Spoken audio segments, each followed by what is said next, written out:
نبی علیہ السلام جب معراج پر گئے تو اپنے امتیوں کو عذاب میں دیکھا، حالانکہ قیامت تو ابھی قائم ہی نہیں ہوئی۔ ہاں جی، وہ اس لیے دیکھا کہ اللہ تعالیٰ نے نبی صلی اللہ علیہ وآلہ وسلم کو مستقبل میں ہونے والے واقعات پہلے ہی دکھا دیے۔ آپ صلی اللہ علیہ وآلہ وسلم نے جنت میں بھی لوگوں کو دیکھا۔ حضرت بلال حبشی کے بارے میں آتا ہے نا بخاری مسلم میں کہ میں نے آہٹ سنی ہے، یعنی آپ کو ٹائم میں ٹریول کروا کے مستقبل پہلے دکھا دیا گیا۔ جہنمیوں کا عذاب بھی دیکھا آپ صلی اللہ علیہ وآلہ وسلم نے۔ معراج کے علاوہ عام حالات میں بھی خواب میں آپ صلی اللہ علیہ وآلہ وسلم کو اپنے امتیوں کے مستقبل بتائے گئے ہیں کہ کیا کیا ان کے ساتھ ہونا ہے۔ یہ ساری چیزیں اللہ تعالیٰ نے اپنی قدرت کے ساتھ مستقبل کے واقعات کو پہلے ہی دکھا دیا، جیسا کہ مستقبل کے واقعات کو اللہ تعالیٰ نے قرآن میں پہلے ہی ریٹن فارم میں پیش کر دیا ہے۔ یہ قرآن پاک میں جو آتا ہے کہ قیامت الدین دوست کی یہ کہیں گے کہ کاش میں نے تمہیں اپنا دوست نہ بنایا ہوتا، میرے پاس اللہ رسول کی دعوت آ گئی تھی، پھر بھی میں نے جو ہے وہ کتاب و سنت کو چھوڑ کے تیری خواہشات کی پیروی کی، کاش میں اپنے بزرگوں کے پیچھے نہ چلتا، میں وقت کے پیغمبر کی بات مانتا۔ تو یہ بھی ہوا تو نہیں ہے نا، اللہ نے وہ مستقبل کا واقعہ پہلے ہی قرآن میں بیان کر دیا۔ اسی طریقے سے سورۃ المائدہ کا آخری رکوع ہے کہ قیامت الدین حضرت عیسیٰ علیہ السلام کی اور اللہ کی گفتگو ہوگی۔ اللہ تعالیٰ پوچھے گا، عیسیٰ کیا تو نے لوگوں سے کہا تھا کہ لوگ تجھے معبود مان لیں، تجھے اور تیری ماں کو؟ وہ کہیں گے یا اللہ مجھے کب شایع تھا کہ میں وہ بات کا دعویٰ کروں جس کا میں اہل ہی نہیں ہوں، میں نے تو ان سے وہی کہا تھا جو تو نے مجھے وحی کی تھی کہ عبادت کرو اس اللہ کی جو تمہارا اور میرا رب ہے۔ اے اللہ اگر میں نے ان سے کوئی ایسی بات بالفرض کی ہے وہ تیرے علم میں ہوگی، جو تیرے جی میں ہے وہ میں نہیں جانتا، اور جو میرے جی میں ہے وہ تو جانتا ہے۔ اب یہ تیرے بندے ہیں، چاہے انہیں بخش دے چاہے انہیں عذاب دے۔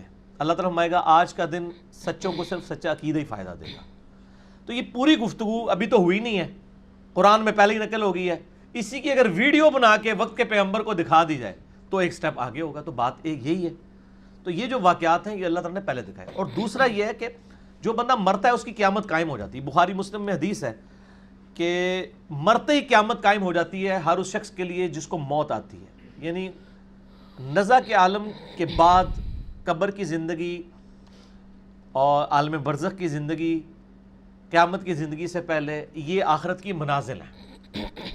میں نے عذاب قبر پہ مسئلہ نمبر 117A اور B دیا ہے، اس میں میں نے بتایا کہ عذاب کی 4 قسطیں ہیں، دنیا کی زندگی میں، موت کے وقت، قبر یعنی برزخ میں، اور آخرت میں۔ آخرت میں الٹیمیٹ عذاب آنا ہے، لیکن اس سے پہلے بھی عذاب کی قسطیں ہیں۔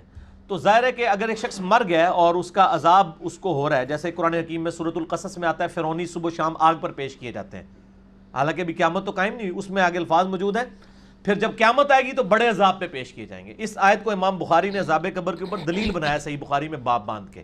مسئلہ 117A اور B میں میں نے یہ سب کور کیے ہیں، 10 آیات اور 17 احادیث بخاری اور مسلم سے عذاب قبر کے اس بات کے اوپر۔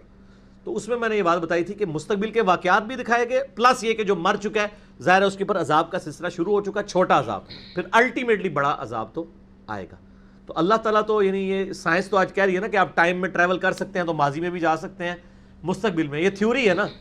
ہمارے نبی کے ساتھ تو پریکٹیکلی ٹائم اور سپیس والا جو ایشو ہے، اللہ تعالیٰ نے ان کو معجزے کے طور پر یہ چیز ٹریول کروا کے بتائی ہے۔ سپیس بھی ان کے لیے سمیٹ دی گئی، یعنی رات کے چند لمحات میں بیت اللہ سے بیت المقدس کا سفر، پھر وہاں سے آسمانوں کا سفر ایک ہی رات کے اندر کیا۔ تو یہ تو امپاسبل ہے، یعنی فزیکل ورلڈ کے اندر، جب تک کہ وہ آئنسٹائن کی وہ تھیوری نہ مان لی جائے، تو وہ پریکٹیکلی اللہ تعالیٰ نے کر کے بتا دیا۔ تو واقعہ معراج پہ میرا لیکچر ہے مسئلہ نمبر 126ABC، اس میں میں نے ڈیٹیل کے ساتھ اس طرح کی کئی اور باتیں بھی بخاری مسلم کی روشنی میں بتائی ہیں۔ ٹھیک ہو گیا۔